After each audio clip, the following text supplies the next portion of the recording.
Oh, welcome back to another Membership Machine show. I have no idea where the week went. I haven't been that productive, but some weeks I seem to get a lot done, and other weeks I seem to hardly get anything done. But I'm trying to get organised. I've been doing a lot of research. Well, welcome back to the show, folks. I'm going to do my countdown, and we're going to go straight into the podcast. So, 3, 2, 1. Welcome back, folks, to the Membership Machine Show. This is episode 157. In this episode, we're going to be discussing a title, How to Build a Legit Online Course That Works in 2026. This was generated by a number of videos that I've watched recently, one from Alex Humosi, another one by Pat Flynn, another one by Amy Porterfield, and a few other people that I've got listed in our show notes. I've got my great co-host for the show, Kirk, and we're going to be sharing what our feelings. I think the course world, the membership, the subscription, the community world has seen some changes, but I also feel some of the fundamentals are still there. So it should be a great show, folks. You should get a lot from it, hopefully. So, Kurt, first of all, would you like to introduce yourself to the new listeners and viewers? Love to, Jonathan. My name is Kurt Van Anen. I own an agency called Mañana No Mas, and I work directly with the awesome team over at WP-Tonic. We really do. If you're looking for a great hosting partner, the freedom of WordPress, the flexibility, but also you just don't want to deal with any aggro with it, coming over to WP-Tonic's a great idea. So, before we go into the meat and potatoes, though, I've got a message from one of our major sponsors. We will be back in a few moments, folks. 3, 2, 1. We're coming back, folks. I want also to take the opportunity to say we've got some great free resources. We've got a free list of the best WordPress plugins and services. Plus, we got a course done by Kurt himself that will show you how to build a course from beginning to end.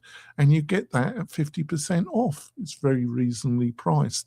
To get all these goodies, all you have to do, plus you get some special offers from the sponsors of the show. To get all these goodies, all you have to do is go over to wp-tonic.com/deals, wp-tonic.com/deals. So, Kurt, where should we start in this conversation? So I gave Kurt some extensive show notes. I try to every episode. And I gave you a list of videos of the people I named at the beginning that, and hopefully you've had time to have a quick look at the videos and that. So what was your impression initially of what's been said in a lot of these videos? Oh, you're muted actually, Kurt. Sorry about that. I was actually opening those videos in the background and I didn't want them to come through on the podcast, because I wanted to kind of see those notes too. We haven't really divulged to the audience like what the core message is, this idea that selling courses is dead. I just got to tell you, Jonathan, maybe I'm a Luddite, but I get really insulted when somebody that made $15 million selling courses comes along and says, well, courses are dead. Alex Hormozi is endorsing this school platform, and then he's going to jump on and say, here's a way to build a legit course, right? It's insulting. It's insulting to people getting started, because it's making the implication that this happens magically, right? Where does the, like in SEO, we call it domain authority, right? In the learning space, you have to create some root source of authority in a space.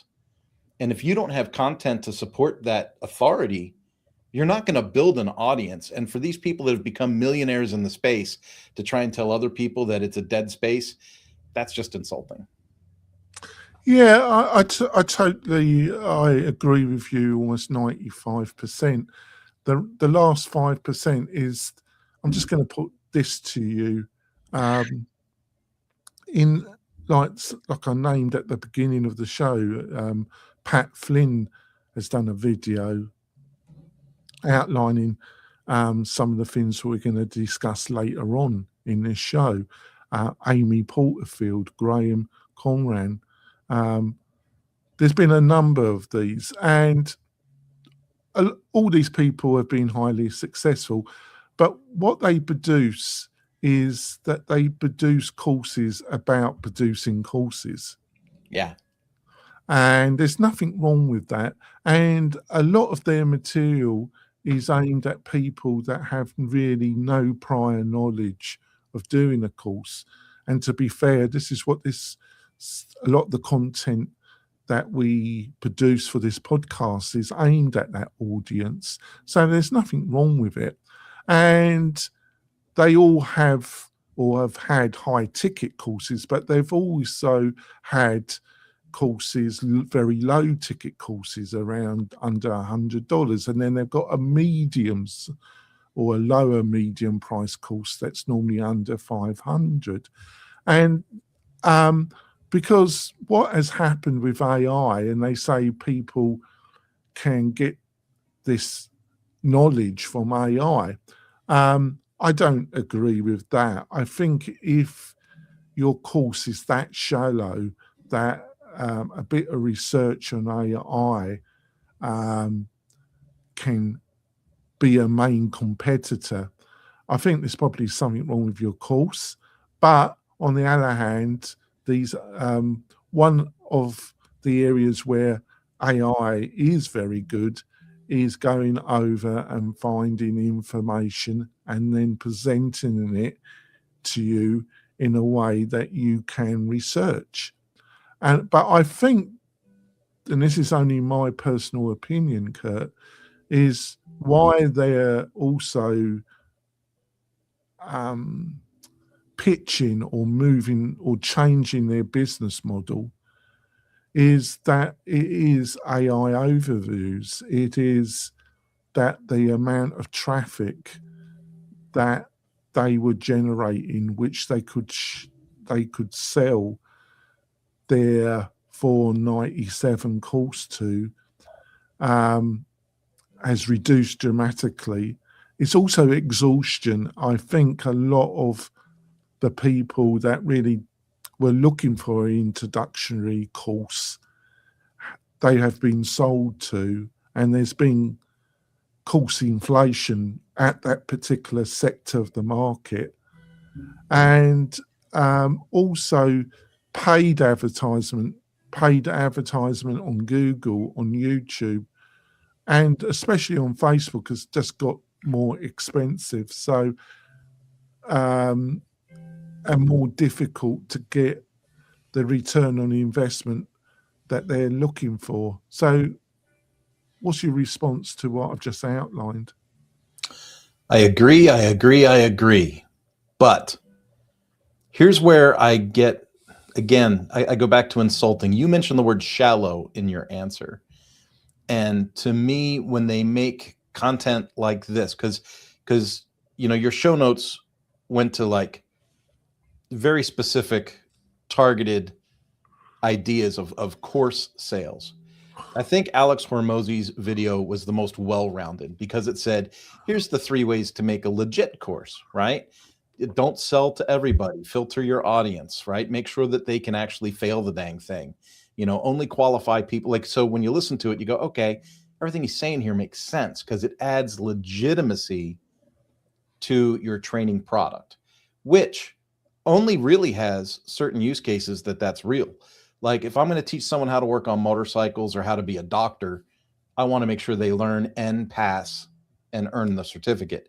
But if I'm training somebody like how to make a coffee mug, how to paint ceramics, it's not a pass or fail situation. That's someone taking a course just for self-improvement and betterment, right? There's use cases. But the shallow part, Jonathan, is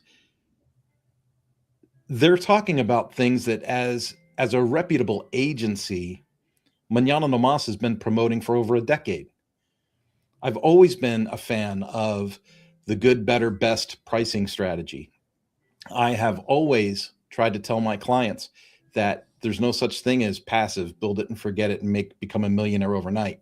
Like, that doesn't happen. You have to have skin in the game. You have to work at it. And so when these influencers were talking about shifting to a cohort model or a coaching model or a community model, that just falls perfectly into the good, better, best pricing strategy that I've been recommending to clients for over a decade. And that is, have a base course, have a minimal viable product, a base course that people on a budget can get access to. And then the next price is maybe cohort group learning, right? Where you're getting some live interaction and you're getting some skin in the game with the creator, in a group scenario, but you're getting there. And then best is like that one-on-one coaching where they're going to pay, a 10x value for your time. And if you look at some of the comments in these videos, a lot of people make reference to, yeah, but this still puts me in an exchanging hours for dollars situation. And I was trying to avoid that. And I'll be honest, Jonathan, I just don't have the patience for that conversation. Everything that creates revenue takes effort. And so there are benefits on selling, one to many as opposed to one to one. But you're still exchanging, time for dollars in some kind of a way, even if your content is static. Like, if your content's static, you still got to manage the site, manage the members. You and I are fully aware of what it's like to have to provide, management and maintenance for our clients. So you either pay someone to do it or you do it yourself. Yeah, and I watched a video by a lady called Letitia James, and I can only go what she says. She says that she is successful. That last year net gross, the turnover that she did in courses was like $1 million. And she said, well, that doesn't compare to Pat Flynn or Amy Porterfield.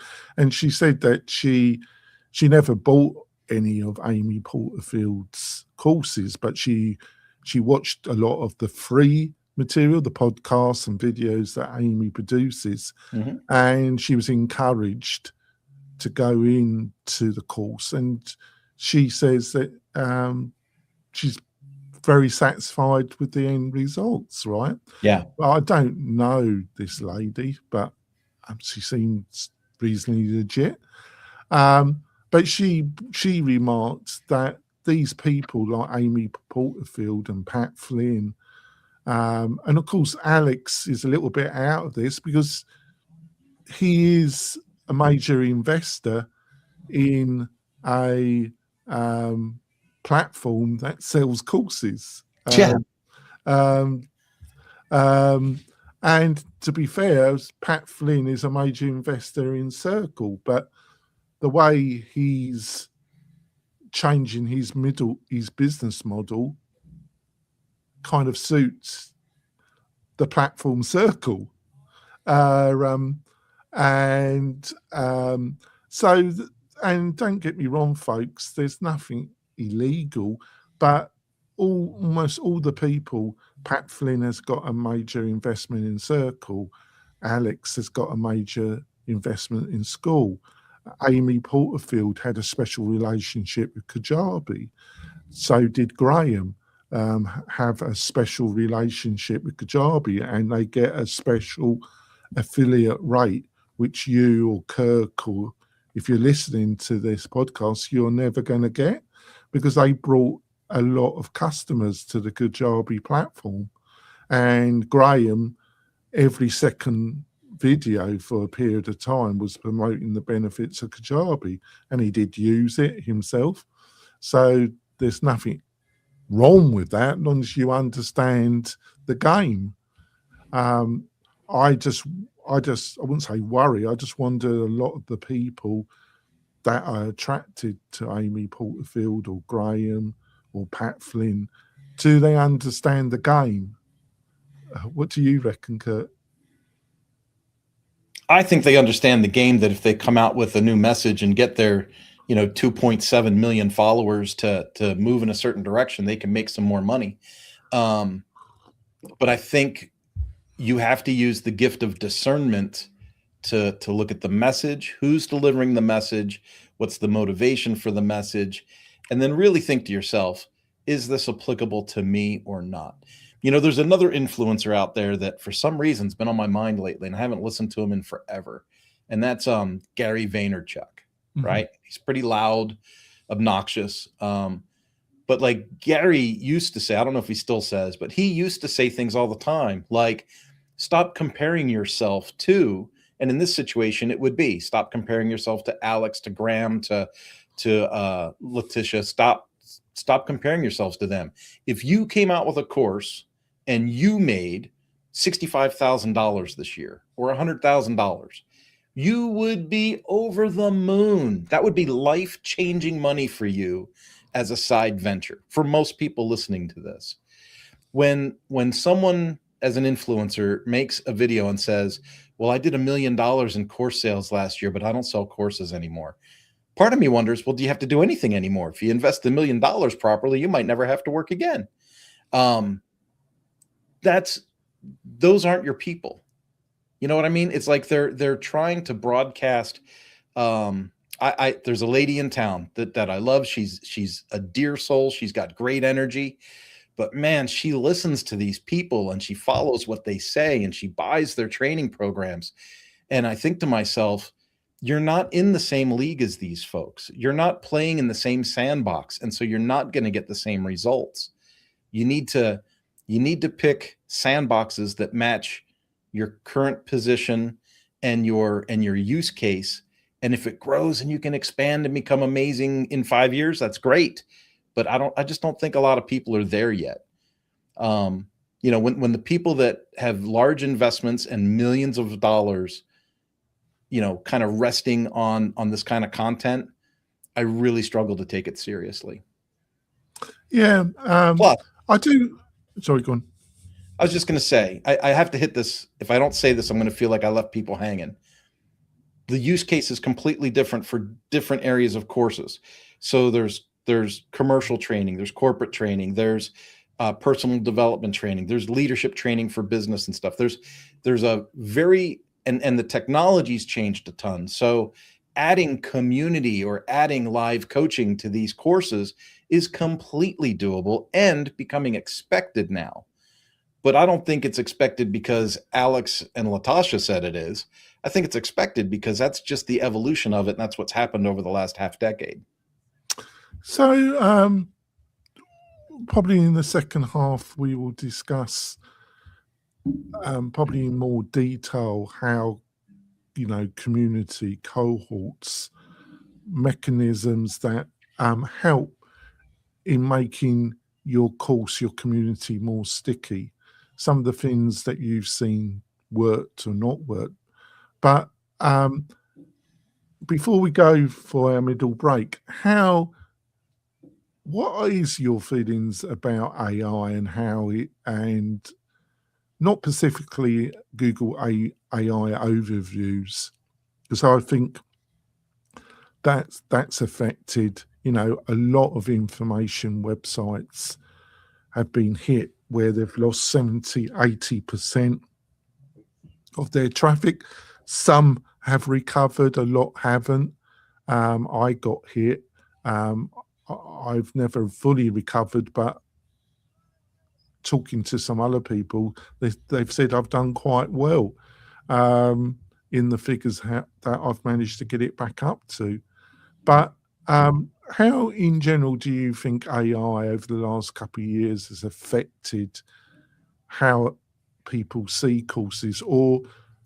And it was touched by a couple of the people's videos that we've talked about, that also, do you think there was, after COVID, there was just a little bit of exhaustion in the online? But I think COVID had an effect. I think AI has had effect, but also I think a lot of these online business gurus, major influencers, that their actions they've made a lot of money, but it's a very similar message. And I was going to use discredited. That's probably a bit too strong, but they took the shine off the market with selling a lot of courses to people that it was going to be easy, that you could just set up an evergreen membership website, and you would only have to put 4 hours a week into it, blah, blah, blah. Am I waffling, or would you like to comment? And then we go for our break. Well, is there course fatigue like Graham had spoke about in his video? I believe that there is, just like there's subscription fatigue. I am exhausted of subscribing to everything on the planet. So what do? I just start canceling subscriptions, whether I use the product or not. Just start canceling stuff and I'll figure it out later, right? That's why I always say I'm a fan of the lifetime deal, because I hate tracking all these stupid subscriptions. It's the same with the online training. Now, what happens with a lot of this training, and I don't know if you saw this video, I should have emailed you back. Imran Sadiq, Web Squadron, did a wonderful video this last week about scams and these gurus that make these courses, sell you this for $149, sell you this for $549, sell you this for $949 or whatever. And they always promise that they're going to give you some kind of hidden secret or hidden value, and it's all hyped up. And then you see the content and it's not there. Like, it's not magical. It's not new. It's not anything revolutionary. And people are tired of getting duped. So when you use the word discredited, I believe that was valid. It's valid because people have hyped up the result past what is real. You got to be honest, and you got to be transparent with people, and you got to let them know what they're going to get. If you identify a pain point and you sell training based on that pain point, well, gosh darn, there better be some relief for that pain point at the end of the content. And in a lot of cases, there isn't. And that's where people, I think, have hit the fatigue that Graham was talking about in his video. Well, it's common sense. It's like at WP-Tonic, we're hosting plus, as we call it. We specialize in membership community focused websites. We use WordPress because the benefits. But if we didn't host your website and we couldn't help you and we were totally useless, you wouldn't be happy if you signed up for WP-Tonic. You would be rightly to feel that you've been misled, wouldn't you? Yeah. And it doesn't always work out for everybody at WP-Tonic, folks. But all I can say, and I think Kirk, I do care, and so does Kirk and the rest of the team, and we do the best for our clients. And we want them to succeed. But if we can't provide the basics, we don't deserve to be in business, do we? No. And your point about the AI thing, and I see the comment coming in from Asang. People rely on these AI overviews for quick answers. Yeah, but right. There's a difference between a quick answer and feeling really well-founded in a topic. And I work with a lot of young people, Jonathan, and one of the things I'm seeing in this younger generation is they don't have a lot of patience for AI and fakeness. They just don't.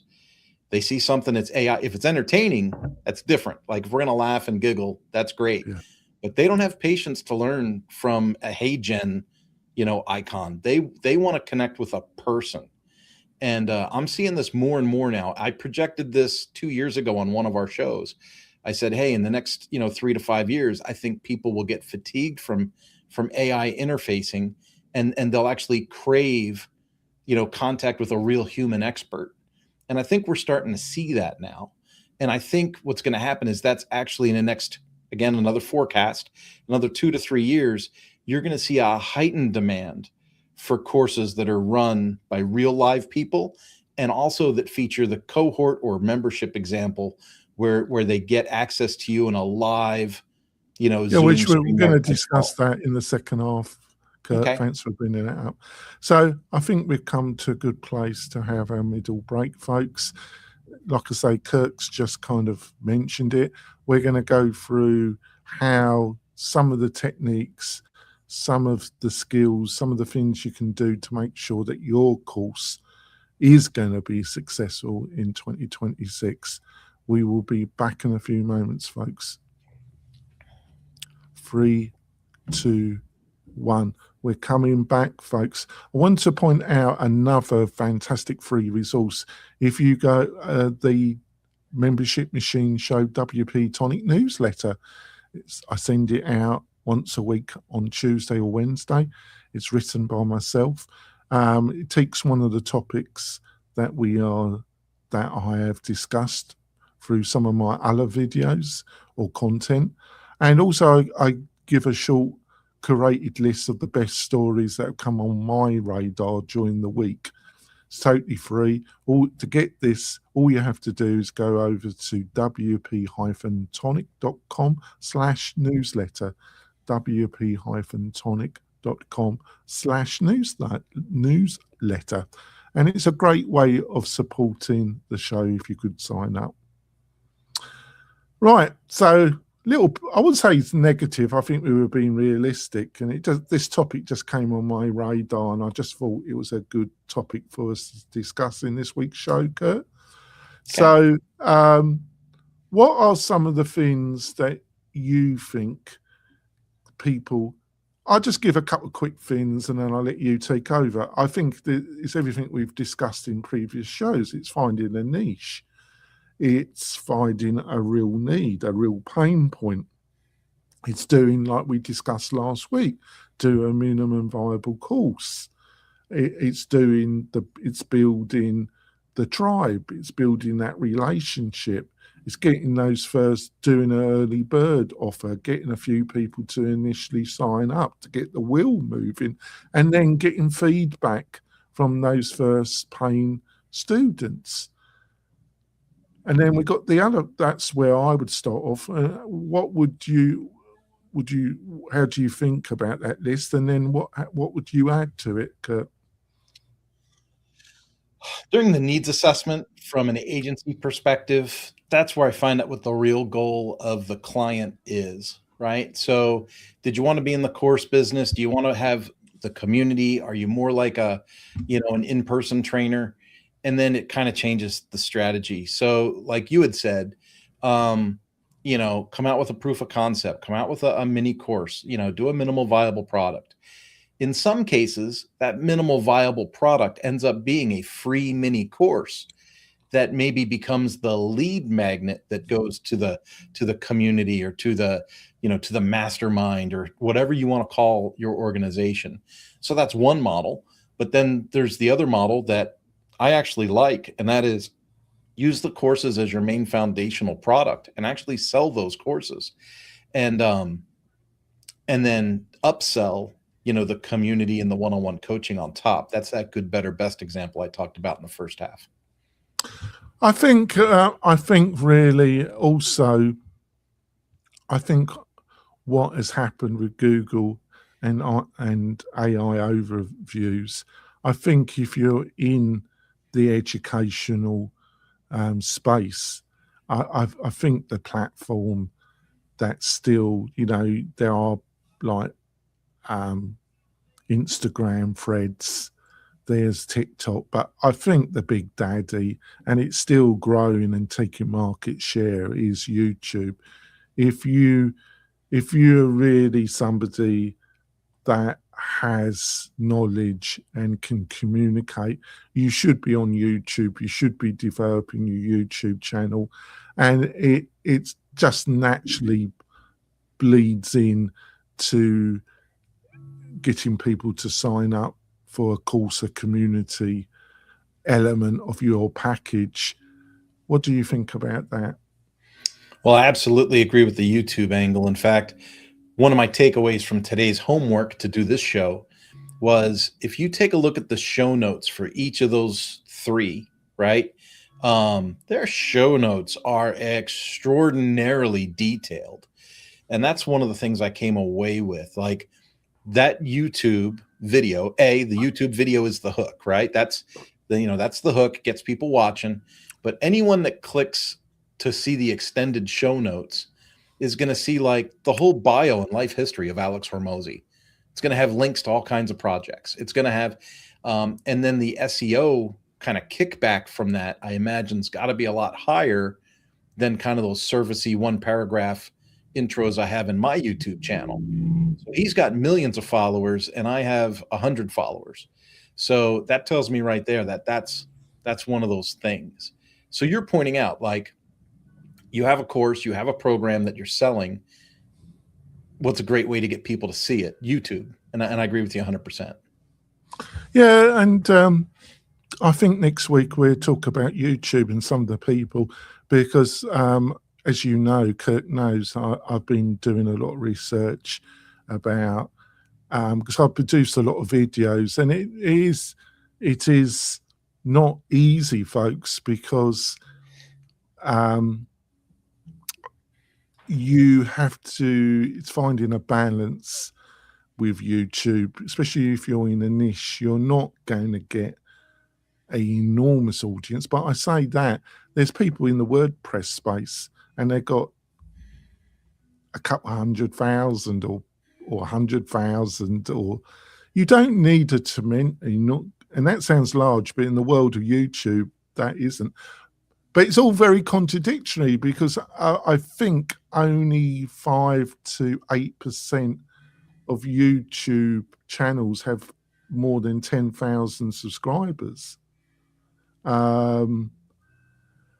I will have to check that, because that's just I'm just going by my memory, but I think I'm not wrong. I have to get AI overview, but I think that's right. I think at the most it's only 10% have more than 10,000, pardon me, subscribers.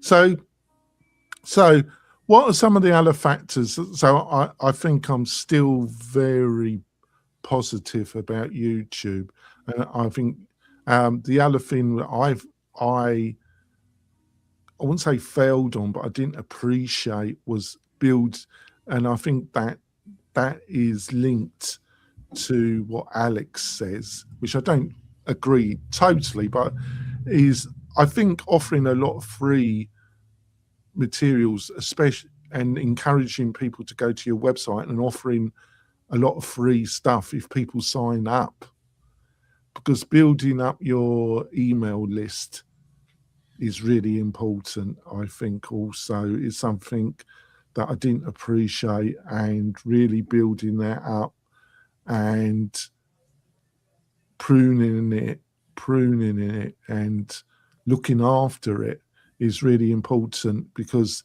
it's going, if you've got not a massive list, but you've got a couple of thousand people that regularly open your email, read it, it's going to be much easier to sell them at your initial course if you've got that resource. What do you reckon, Kurt? If the question really to me is, do I still believe in giving away free stuff? I still believe in giving away free stuff. However, I try to encourage at least my customers, my clients, to be selective and strategic about what is free, how much is free, and how the free is delivered. If you watch these influencers, if you do more than listen to what they say, if you watch what they actually do, you can really come away with a lot from that.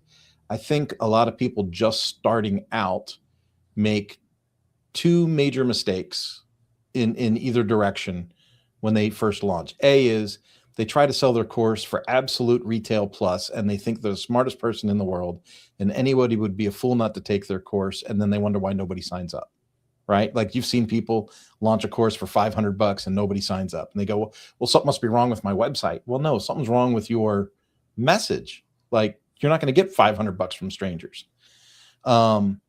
The other side of the coin is someone that gets hooked on this idea of give away your best for free, becomes white papers and videos and webinars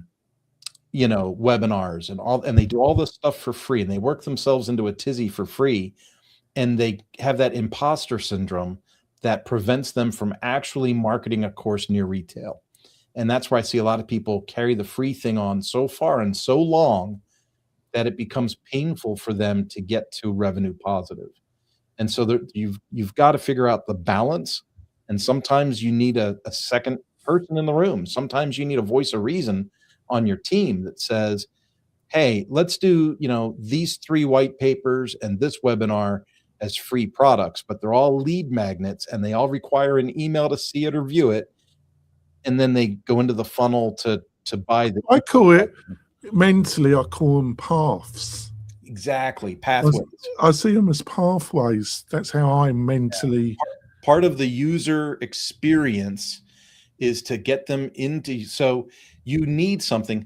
That's why I was so insulted by the content that I viewed in preparation for the show, because these people that have already made millions and had hundreds of thousands of followers and these giant tribes are trying to tell people just getting started, don't waste your time, this doesn't work.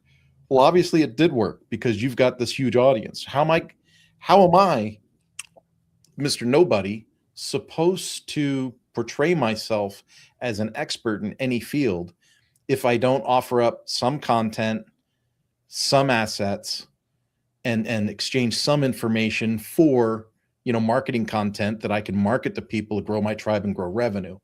It's a very tricky business. And it's funny because you and I are having this conversation and we're probably talking in circles to some of the people that are listening or viewing. And I just want to say, if you're confused right now, don't be mad at yourself. This really does take work and research and understanding your niche and use case and all that stuff. There's not a tried and true blueprint that guarantees success with them. And it just takes a little bit of time, but it doesn't take forever either. But I think we're going to do an episode about podcasting because it has its strengths and weaknesses. And it's like anything that doesn't cost an enormous amount of money, it's not going to be overnight. And if you think you're going to make money from podcasting, I can assure you only the top 5% of podcasters make any kind of income. I've been doing this a long time, and I'm lucky to get sponsorship that covers my costs or helps with a particular bill. But I couldn't make a living off podcasting, only if I was teaching people how to podcast. But it's still something worthwhile doing, and using YouTube and concentrating on building not an enormous list, but a list that people really open that's about what you're going to produce courses on. Now, the other factor that, and I had similar thing, especially Graham, when he was boasting, is coaching. And I don't think it's anything new. I think it's just like you remarked in the first half of the show, doing coaching, doing group coaching, doing one-to-one coaching is a natural path that's been there for people that do build a successful membership community, isn't it? But what he was saying, and I find the man nothing offensive, and I'm sorry to bash him, but when he was saying, well, I sell one-to-one coaching packages around $250,000. Now, if he does get it, good for him. But all I know about people that could afford a 250 one-to-one consultancy package, Graham must be bringing a lot, put it this way, a lot of value. What? He's looking at me, folks. If you're just listening, I'm getting an old-fashioned look from Kurt. I've been very diplomatic, aren't I? But you're being super diplomatic, and that's where I take a look at some of these things that these influencers say. Hey, look at me standing next to this Lamborghini. Let me show you how to make money online. Shut up. Stop. Graham was that. I did start to smile when he was saying that, basically. Amy, I don't think Amy is engaged so much in that. I actually think there are a few people that would give her a considerable amount of money. I've always found, and I've interviewed her once, and it was fine, but I've always found her content not to be useful, but shallow. And to some extent, Pat Flynn, I always found his content to be fine, but shallow as well. But I think people like them. Yeah, they're personable. And to be clear, he might be selling $250,000 coaching packages because he is also a person of means. Like if you are a person of means and you're hanging around in circles with people that make, a few $1,000,000 a year, for them to spend, 100 grand, 200 grand on something they perceive as valuable, that's a doable situation. If you are in the 6-figure range for your income, the chances of you selling a $250,000 training package are pretty dang slim. I have a product that I sell. It's $45,000 to work with a single business for a year's worth of training, live sessions, and coaching with their management. It's 45 grand. I don't sell that very often, but when I do, I sure am happy. And the people that take that training from me generally see about $750,000 to $800,000 in additional revenue as a business. So the thing to me that is important, and that's the data that Alex Hormozi was talking about. Yeah. You've got to have some kind of data, some kind of a thing that you say, like, I'm not going to brag about how much money I make selling these courses. That'd be silly. But what I'm saying is, hey, if you own a dealership and you're in this situation and this is the pain point you're experiencing, I have these other clients that have gone through our program and have come out the other end. Yeah. So with better customer service, better, retention, and an extra 800 grand. So like on the website, if you can, it would be fantastic if you had a couple video testimonials. You would have white papers describing, 1 or 2 white papers describing what results a organization got by doing that course. There would be videos about that. You talk about the key steps that got that particular organization to that particular level. It's all stuff that you've got to build out on your websites, or you hire people to help you do it. Now, so coaching, high ticket coaching, I think Amy was talking about that also to some extent, Pat Flynn, and definitely Graham. But cohort, I think the areas where this has always been there, folks, and it diminished because there was a lot of people selling evergreen courses, and the delusionary idea that you could be on a beach and only spend 4 hours a month and you could make 6 figures. It was and there's a lot of people saying that they got there. I was always rather negative of that, but I think now they're looking at community being more active, having a platform where you can build community, but it's a lot more work. And also doing the courses with a student in batches, cohort. Can we quickly go through, because this term community, and which is to me a mixture of a forum, of area that has some of the functionality of a Facebook group, and then mixing it with cohort process is what. And I think, I would agree with those elements, but you've got to understand what you're getting involved with as well. What's your comments on that, Kurt? So the question is the difference between cohorts and communities? Well, I think they're marketing both community elements. Your membership needs to have, this word is bandied around a lot recently, the last year, community rather than membership. And then also cohort, changing from an evergreen to a cohort mythology? So the cohort thing to me is super interesting because there's different ways and perceptions of cohorts. When I define a cohort, I simply tell people it's a way to help a group of people do a course at the same time. And so a cohort, people could still learn independently, but let's say the course starts on February 1st and it ends on February 28th. So everybody can enter the course on February 1st and they get out of the course on February 28th. So technically that's a cohort, right? Because it's a group of people going through a course at the same time. Now, what I prefer is to integrate a cohort with community tools. And that's where, you're this dynamic website that's a learning management system already. If you can add in community tools and you have a cohort, well, now you've got everyone starts the class on February 1st and they get access to a group forum to discuss each of the lessons. Or maybe there's a way that you do a live shared Zoom meeting every Wednesday for the month that they're doing the course.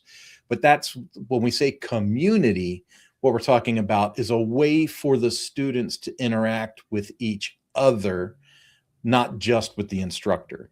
Because a well-positioned learning management system has the ability for the student and the instructor to communicate as part of the LMS, kind of like whenever, right?